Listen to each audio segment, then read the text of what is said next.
ভাবুন তো, একদিন সকালে ঘুম থেকে উঠে দেখলেন আপনার বাসা পরিষ্কার হচ্ছে নিজে নিজেই, আপনার কফি বানানো হয়েছে ঠিক আপনার পছন্দ মতো, আর আপনার অফিসের মেইলগুলো ইতিমধ্যেই পড়ে বিশ্লেষণ করা হয়েছে আপনার হয়ে। না, এটা কোনো কল্পকাহিনী নয়।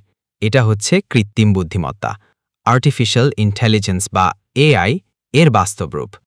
আপনি এখন যে কণ্ঠস্বর শুনছেন সেটিও কিন্তু একটি কৃত্রিম বুদ্ধিমত্তার তৈরি ভয়েস। ভাবুন, যখন এআই এমনভাবে কথা বলতেও পারে, তখন আরও কি সম্ভব। ২০ শতকের মাঝামাঝি সময় থেকেই শুরু হয়েছিল কৃত্রিম বুদ্ধিমত্তার গবেষণা। তবে ২১ শতকে এসে, বিশেষ করে গত ২ দশকে, এর উন্নয়ন ঘটেছে বিস্ময়কর হারে। কম্পিউটার এখন শুধু গাণিতিক হিসাব নিকাশে সীমাবদ্ধ নেই, বরং তারা শিখতে পারে, সিদ্ধান্ত নিতে পারে, এমনকি মানুষের ভাষাও বুঝতে পারে। ৯০ দশকের শেষে আমরা দেখেছিলাম যখন আইবিএমের সুপার কম্পিউটার ডিপ ব্লু বিশ্ব চ্যাম্পিয়ন দাবারুকে হারিয়েছিল।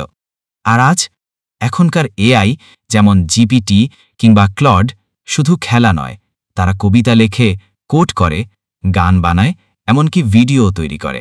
একদিকে এআই আমাদের জীবনে এনেছে অসাধারণ সুবিধা। স্বাস্থ্যক্ষেত্রে এআই ব্যবহার করে এখন অনেক আগে থেকেই রোগ শনাক্ত করা যাচ্ছে।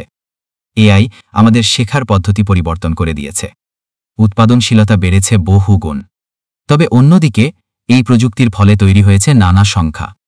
কাজের জায়গায় বহু পেশা আজ হুমকির মুখে। রোবট ও অ্যালগোরিদম ইতিমধ্যেই নিয়েছে বহু মানুষের চাকরি, যেমন ব্যাংকিং, কাস্টমার সার্ভিস, এমনকি সাংবাদিকতার মতো ক্ষেত্রেও এআই আস্তে আস্তে মানুষের জায়গা নিচ্ছে।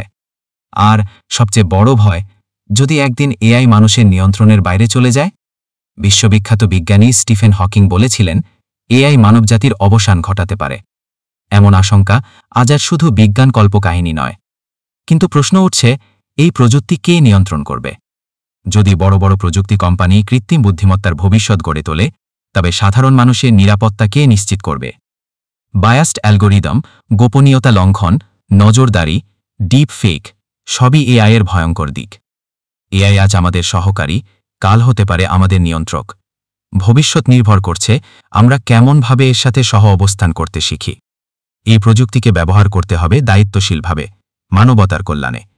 ভিডিওটি ভালো লাগলে অবশ্যই লাইক, কমেন্ট আর সাবস্ক্রাইব করতে ভুলবেন না। দেখার জন্য ধন্যবাদ।